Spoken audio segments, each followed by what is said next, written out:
Are you jobless? And what did you study? Now, do you know you can employ yourself? Yenu ni hustler ambaye anafanya kazi ya ukulima wa chai, kahawa, barachichi, avocado, ambayo zamani tulikuwa tunaita magunagui, lakini siku hizi tukipewa biashara mzuri si itaacha kugunagui. Sasa izile changamoto ya kwanza, tunajivunia kuwa wakulima. Lakini hata tukijivunia kuwa wakulima, tunajivunia tu kwa mdomo, mfuko tunalia. Tunalia kwa nini? Jambo la kwanza ni sababu huu mchanga ambao tunahitaji kwa ukulima umetumika kwa muda mrefu sana. Na sababu umetumika kwa muda mrefu, maadini ama nutrients zenye ziko kwa mchanga zimeshuka chini. Lakini mkulima kuangalia mchanga kwa macho hivi hawezi tabua ni maadini gani ambayo yanahitajika. Kwa hivyo anahitaji laboratory tests zifanywe, na ukipeleka pale saa hii bei iko juu ya kufanya hizo tests. Ukifanyiwa hizo tests, interpretation ya hiyo data, mimi nikipewa nitasema nini naye? Na nimelipia. Tena naambiwa leta consultant ndio kupea advice. Ili hali serikali inaweza kuwa na interpreters wa hiyo data, ikuwe close to the farmer. The cost of those analysis ipungue, ama tufanyiwe kwa kila county simple testings, pH, major nutrients ziwe zinatestiwa pale. Hii ingine ni ukipewa advice, eda nunua hii bolea. Uende kwa soko ununue hii bolea. Ya kwanza, bei iko juu. Ya pili, hata huna hakika na ile quality unapata. Unaenda unanunua bolea kutoka duka fulani. Mkulima mwingine anadunga bolea kutoka duka nyingine tofauti, ya manufacturer tofauti. Matokeo ni tofauti. Lakini ukienda kwa ile gunia yote imeandikwa 17. Lakini matokeo ni tofauti. Kwa nini matokeo yawe tofauti ikiwa nutrient content ni the same? Hiyo ni kumaanisha kuna mtu mahali amelala. Na huyu mtu KBS, Kenya Bureau of Standards, anihakikishie na anidhibitishie yale mambo nitasoma kwa ile bolea, kwa hiyo lebo ndio iko kwa ile bolea iko ndani yake. If you like these daily news updates, kindly like, subscribe, watch and share. Ya tatu ndio tunasema that high cost and the quality. So what do we do? Tutafanya nini? Kama serikali tugeomba tuwe tuna mambo ya taxes ya agricultural inputs. Hakuna haja niambiwe nilipie kwanza alafu nikuje nirejeshewe na KRA.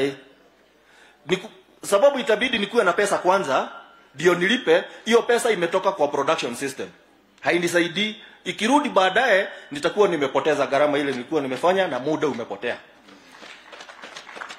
Hiyo ingine ni mambo ya kuwa sina hela. Kijana ametoka shule, hustler, ako na nini? Tumesikia mtu hapa, mwanadada hapa, alikuwa na bahati, babake alikuwa na title.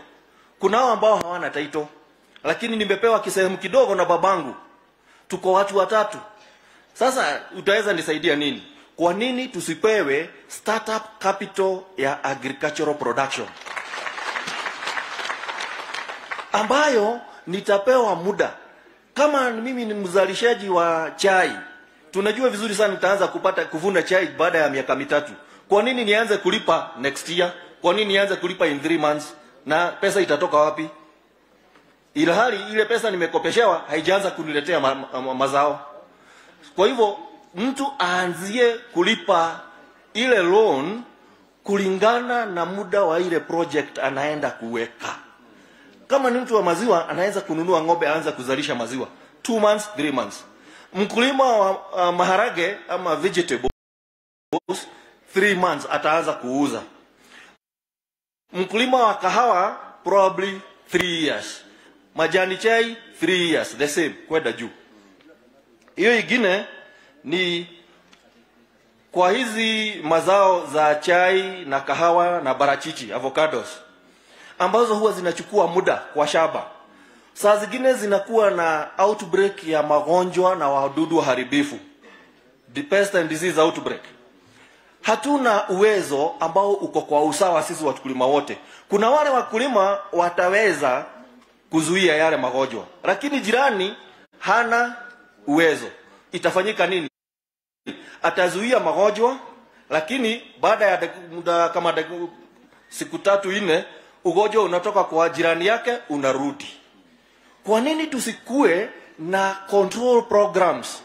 Tukiwa na agricultural extension service providers, wanakuja wanazunguka kwa haya mashamba, wakiidentify ugonjwa ama wadudu waharibifu, wanasema ile dawa tunatumia ni hii. Inaanza kutumika pande moja ya wazalishaji mpaka pande ile nyingine. Inawekwa kwa siku 2 siku 3. Magonjwa hayana mahali pa kukimbilia, wadudu hatakuwa na mahali pa kukimbilia. Lakini saa hii iko erratic. Huyu anazuia, huyu hana.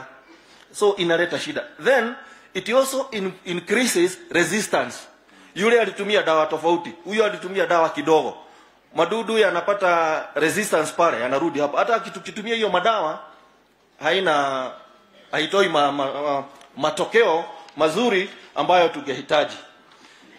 Hiyo ingine ni mambo ya bei. Subscribe, watch and share. Kwa nini tusikue na kitu inaitwa guaranteed minimum returns ambayo ulisema? Lakini hii guaranteed minimum returns nani anaiweka? Tuhusishe mkulima, tuanze na yeye. Gharama ya kuzalisha iko ngapi? Ugiwa kama hii pesa ulikuwa umeendea bank iko na 10% interest, weka pale. Sasa ukishaweka hiyo 10%, sasa tafuta faida ya mkulima. Hiyo ndio inaitwa sasa guaranteed minimum returns. Mkulima atakuwa kwa biashara. Hiyo nyingine ni mambo ya soko. Soko kivipi? Kuna mtu unaona sasa hii tunasema barachichi wakati huu tunaongea saa hii. Makorofia mwezi wa 5, mwezi wa 4, mwezi wa 5 hayana bei. Lakini hatujui ni kwa nini. Alafu tunapata mwezi wa 6 ambao wenye wanauza ngambo wana uhakika itakuwa na bei. Lakini hawatoa bei. Sababu sisi hatuna hiyo information. So kwa nini tusikue na platform ambayo inaweza chukua hizo zote, soko zote, kila mkulima anaweza, hata akiwa kwa Kasimu Kababe, anaweza tumiwa ka ujumbe. Wewe ni mkulima wa avocado, bei itapanda siku hii. Ama mahitaji itakuwa kwa soko itapanda siku hii. Hiyo ingine ni wide variation ama gap iko kubwa sana from research to the farm. Research unapata imefanyika. Twende University of Nairobi, papers zimejaa huko za research findings. Inasaidia nani? And yet it is funded from taxpayers' money. Kwa nini research findings ziziletwe karibu na mkulima? Kwa hivyo tunapata mkulima ataweza kupata this information, new technology, innovative technology ambayo wamefanya, na mkulima atainuka. Hiyo ni vitu ambayo ilikuwa inakata across the various crops. Nataka nipe muda kidogo niingie kwa sekta tofauti. Nianze na sekta ya chai. Changamoto ya kwanza at the farm level. From the factory level, kitu ya kwanza ni tea hawking. Unapata mtu alipata leseni ya kusiaga chai, lakini hana chai hapa Kiambu. So anafanya nini na license na kuja kuchukua chai huku Kiambu? Chai hiyo ananunua 17 shillings. Inaenda kusiagiwa kwingine. Mkulima amepewa tu hiyo 17 shillings. Lakini ukiangalia ile pesa amepoteza pale, sababu hatapata pesa nyingine zaidi. Ukilinganisha na factories za KTDA, zinapata kama ukianzia 21 shillings per month. Hapo wamepoteza 4 shillings. Kuna bonus inakuja. Huyu mwenye hawking hatapata. Over and above, what does that hawking also do? Ina encourage theft ya chai usiku. Mimi naamka asubuhi napata chai yangu imechunwa. Sababu yule hoka ama yule mnunuzi wa chai atakuja kununua. KTDA haiwezi nikuchukulia kama sina namba. Lakini huyu mkulima hana utaratibu, huyu mnunuzi wa hoka hana utaratibu wowote. So it is encouraging theft of tea. The other one is, for theft of tea, if we have enforcement of the legal framework ya licensing, ikuwe enforced, tutapata suluhisho. Hii ingine, kwa factory za chai, wanatumia nguvu za umeme na kuni. We can see what is happening to our environment, availability of the firewood, the cost of electricity. But we are not seeing investment in terms of solar. Nimejaribu kuigiana na watu wa solar. Naambua ule ujuzi huko is too expensive for us. What can the government come? Can they subsidize or remove some of the taxes for these inputs ndio tuweze kuzitumia? We will protect the environment and we will have cheap tea. We reduce on our carbon mileage. Hiyo ingine ni barabara. Wakati kumekauka, majani tumebeba vizuri. Wacha kunyesha tu siku moja, chai inalala kwa buying centers. Na tunaambiwa hii bado inazusha quality. So those roads, we need to identify. There are some roads. For example, I come from Kagwe Tea Factory. There is one road. It has never been made. And we use that road to deliver 60% of Kagwe tea. That is a very important road for us. It has never been made. Coffee. The most and the worst in coffee. Mismanagement of cooperative societies. If we had good management of cooperative societies, tunachaguliwa kuingia kwa coffee cooperative societies tukiwa maskini. In 2 years, mtu anaenda na Range Rover. Tunaona hiyo ni pesa yetu. Lakini tukijaribu kama wakulima kufuata yeye, hatuna uwezo. Yeye ako na pesa ile alituiba, alitupora. Kwa nini tusiwe na sheria ya kulazimisha huyu mtu ile pesa alipora irudishwe kwa society? And because we have I'll give over, hand over, because there are other more contributions, I'll hand over this report. I know it will get you. Hasala mwenzangu. Thank you very much, my brother.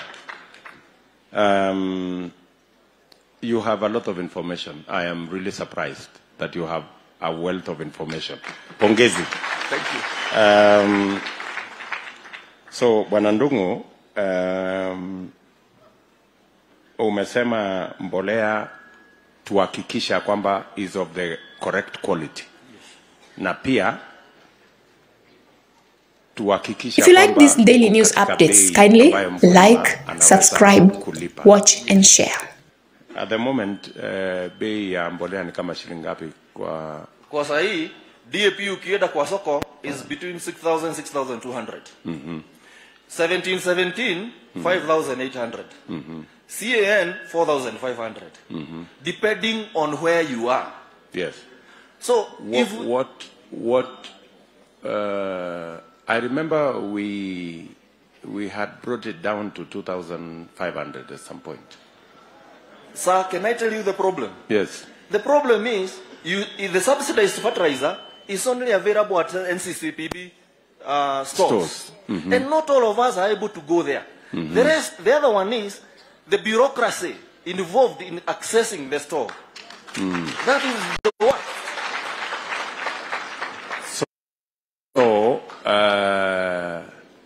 So hii subsidy tunaongelea haifikii mkulima? Haimfikii, na ningepropose hivi. Yes. Kama tunapeana hiyo subsidy. Yes. Tunaanzia kule kwa wakulima, the registered farmers. Tunasema hii eneo mtu anazunguka hawa extension service agents, anaregister kila mkulima. Yes. Mbolea inakuja a certain center, ana collect.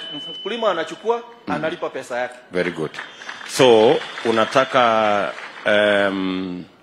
tupeleke hii mbolea subsidized by government pengine kwa cooperative ya wakulima wa chai, cooperative wakulima wa, badala ya kuweka huko kwa NCPB. Exactly. Ipelekwe kwa wakulima. Exactly. Ndio kila mkulima aweze kubenefit. Yes.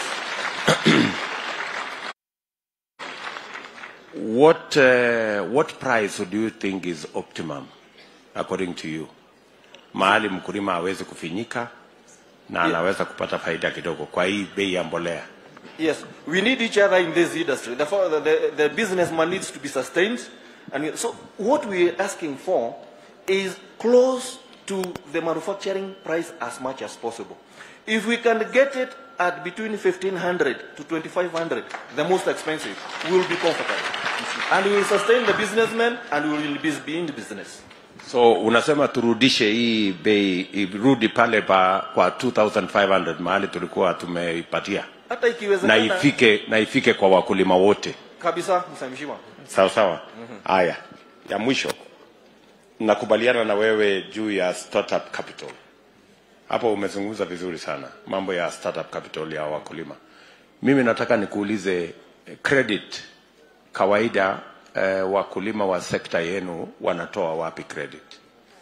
Is it Agricultural Finance Corporation? Do you get any facility? We don't get from AFC. It's the commercial banks. Yes. And through the SACCOs, Yes. we come and aggregate ourselves, Yes. and then we get assistance from for example, right now, we get through K-Unity, or those are the SACCOs that we have, and commercial banks. What is the interest when you borrow? It's coming between 12 and 14%. Yes. Do you have any farmers that borrow money from Agricultural Finance Corporation? Getting from Agricultural Finance Corporation, the requirements are just way too stringent that the common farmer cannot afford. It's only affordable. It's only affordable by those people who are able to buy tractors and other equipment. Mkulima wa kawaida anahitaji jembe na knapsack kwa mgogo, hatapata.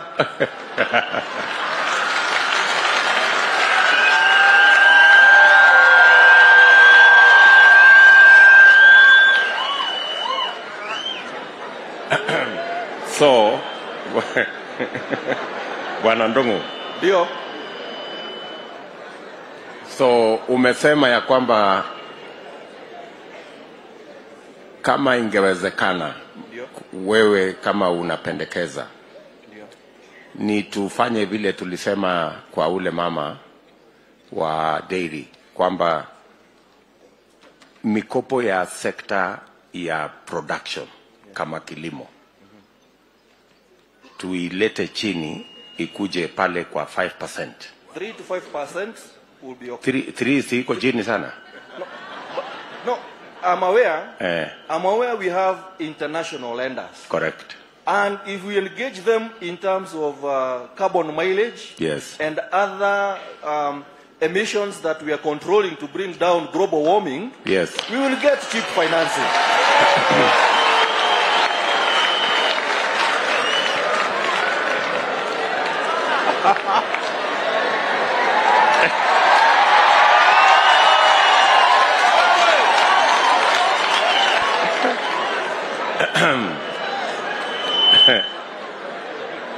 Aya, sasa Bwana Ndung'u. Yes, sir. Bwana Ndung'u.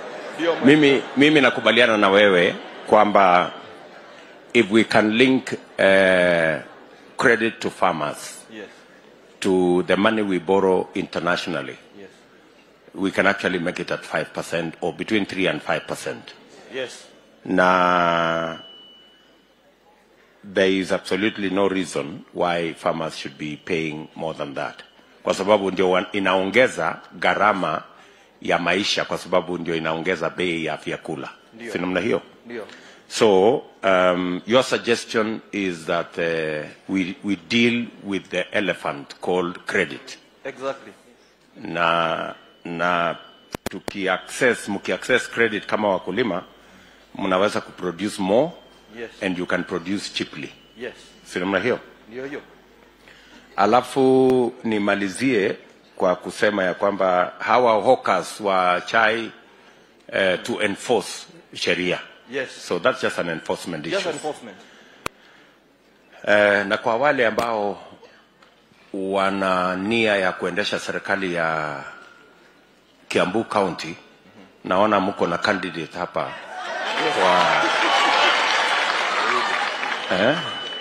wa kusimamia sekta ya kilimo.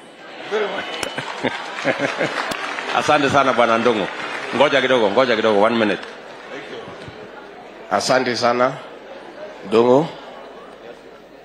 Nataka tu niulize 2 questions. One on coffee. Yes. Timu hii Deputy President ameweka inaangalia mambo ya uchumi na vile tutarekebisha mambo ya kilimo ndio mkulima apate haki yake. Ndio. Saa hii kilo moja ya kahawa inalipwa pesa ngapi? Yes. Number 2, saa ile tunaendelea kuangalia guaranteed minimum return. Yes. What do you think itakuwa bei ambaye itacover cost of production, na pia ikuwe na faida kidogo kwa mkulima? The same for tea. ni pesa ngapi mkulima anapata sahi, na ni pesa ngapi ambayo inafaa ili atalipwa kila mwezi, na ni ngapi inaweza lipwa kwa bonus mwisho ya mwaka, so that we have an idea what we are looking at ili atacover the cost of production na mkulima pia apate faida. Finally, Your Excellency, I think our economic team need to spend some time with this good man Kondomo. Kwa hivyo kabla hujaondoka uwasiliane na Mheshimiwa Moses Kuria, achukue contact, ndio ufike pale kama siku 2 ama siku 3, ndio uweze kutueleza zaidi, kwa sababu una maono mzuri. And I think tuko na Wakenya wengi wanaweza saidia Kenya hii. Na Your Excellency, hii maneno umeanza ya kusikiza Wakenya. Kama hatungesikiza hawa, hatungejua huyu muungwana ako na maoni naweza saidia. Asante. Now, currently, kwa wakati huu, bei is varying. Kuna especially for the coffee industry, there are some who are getting around 100 shillings in Nyeri. In Kiambu, we are getting 57 shillings. That is an average of 80. I had one incident only when we had about 103 shillings. And this is varying depending on how well managed the society is. And this is why I said my main concern in the coffee sector is the mismanagement of cooperatives. Now to the issue of the prices, if the farmers are able to get a minimum of 80 shillings, it cannot go below 80, they will be making a minimum profit. So we also need to engage, because different localities have different challenges. If we are able to manage the diseases, because that's a major one, and the pests, and then we increase production, even at 80 shillings, they will be able to make some money. The challenge now is the volume of production is low. So even if we paid them 200 shillings, they will still not be making money. Now, the other one on issue of the tea, you asked about the tea, on the monthly and the bonus. If we are able to access different markets, apart from the traditional markets that we've always been told, right now we're being told there is war in Russia, so we expect prices to go down. Kwani Russia ndiye nani kwa dunia hii? Hakuna mwingine anaweza nunua chai. We sell very little tea to Americas. We sell very little tea even locally here. What I'm seeing ni soda. Supposing all these people consumed tea, si tutakuwa na pesa ya kulipa wakulima wa majani chai? So competition from the local other soft drinks. Why don't we encourage local industries to process tea that I can walk into a kiosk and get a bottle of tea? It will bring up the prices and stabilize the prices. Thank you. So, thank you. Yes. So thank you very much, Bwana Ndung'u. Yes. So it also speaks to the production, which you have alluded to. Yes. So the production at the moment of, on average, of a bush of coffee, the production is like what per tree, per year? The optimal production of coffee should be a minimum of 25 kilos per bush. Yes. We are now getting between 5 and 8 kilos per bush. That's contributing to the challenge. Exactly. How do we, if we made fertilizer accessible, what else do we need to do to bring up the production apart from fertilizer? Pest and disease control in coffee, it contributes almost about 50% of the costs. The other one is the issue of now uniformizing the controls, so that we have, like, if we get locusts, we do an aerial spray. Yes. But in this one, why don't we provide even if we give the chemicals, the pesticides to farmers on credit, and then we told them, from today, you have 3 days to apply this. Yes. We will be able to combat these pests and diseases. Correct. Yes. So we coordinate and synergize. Exactly. So that we maximize on making sure that pests are dealt with. Yes. Okay, so I hope we can borrow at least a day or 2 of your time to spend time with our economic team. ndio utusaidie na mawazo. I'll be very much obliged. Sawa sawa. Asante sana bwana ndugu. Permit me to say just one thing, just a quote, and this is what encourages me. And I will say it in English. Mwenye hataelewa Kizungu si utaongea na rafiki mwenzako atakuta. You know, once in your lifetime you'll need a lawyer. Once in your lifetime you need a doctor. Once in your lifetime you need a policeman. But 3 times a day you need the farmer.